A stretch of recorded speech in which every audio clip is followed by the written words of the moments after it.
Why hello there, 'tis Seabro, and today let's make some grimoires. As per usual with any polymer clay project, we are going to start off by conditioning the clay. I'm starting with an off-white colour, and once it's conditioned I'm going to fold it over a few times to make it just that tad bit thicker. I'm then going to cut this into nice manageable book-sized pieces. And for my first grimoire, I'm going to use some Fimo leather polymer clay just for the cover. It gives us that nice leathery look without any of that murder! I'm then going to add a fastening to the book before adding a little bit of detail with some gold polymer clay. This is probably the funnest bit of making it because you get to see it all come together, but you have to be really careful not to squish or deform the clay while you're working with it because you're trying to add details to all of the sides.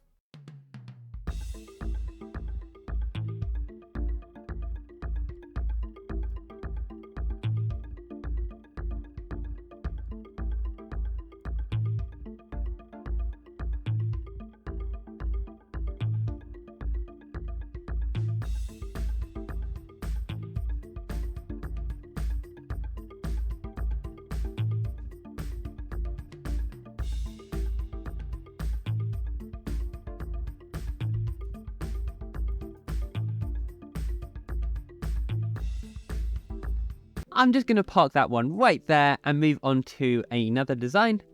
For this we're going to have a black cover. I'm then going to sort of add layers and layers to this. I'm aiming for sort of a three-dimensional look. I'll fast forward this a little bit, but I'm kind of going for a mask design. I kind of hope it looks good in more than just my head.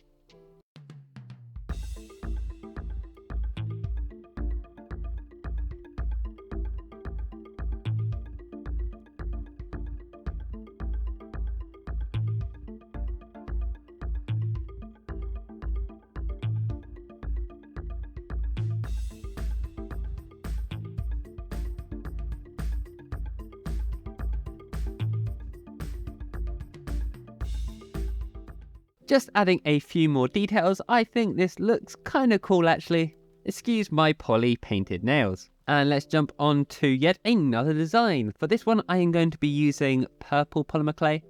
And this design is actually fairly simple. I'm going to be using gold for the corners. I don't know what that bit of the book is called. But then I'm just going to add some snake scales to it using a ball tool and call that a day. I know this is mega simple, but I actually really like how the gold and the purple complement each other. I'm very tempted to use these colours all the time in the future. Moving on to yet another design, I am wanting a nature themed book. I'm just adding some sort of branches and leaves. In hindsight I should have probably gone for slightly darker branches to make them pop out a little bit more. But I actually really like how this turns out.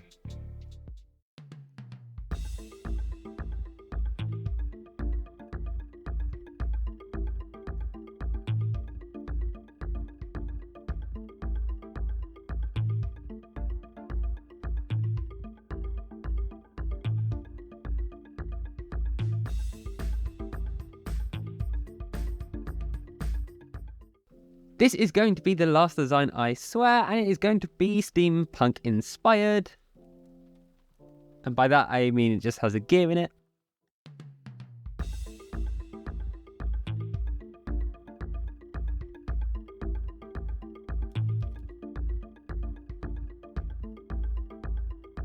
Please do excuse the out of focus camera, I'll skip to the end. Because now it's time to put them all in the oven. If you happen to notice that there is another grimoire there, it was meant to be sort of a tattered journal, but I really didn't like how it turned out, so it's just there in the background. I'm really poorly adding a wash to these, which is just kind of like mega watered down paint. This is hopefully going to get into the nooks and crannies and help all of the detail just pop that little bit more. I hope anyways. Here I'm just drilling some holes to attach some screw-in eyelets. It's good practice to add a little bit of jewellery glue so that it doesn't come undone later down the line. A couple of coats of gloss varnish later, combined with some stainless steel fixings and a chain, and we are finally done. And that means it is upbeat music and showcase time. But if you happen to have any opinions, I don't know, humans tend to have that sometimes, or you have any suggestions for what I should make next time, then please let me know in the comments down below. But yeah, thank you for watching.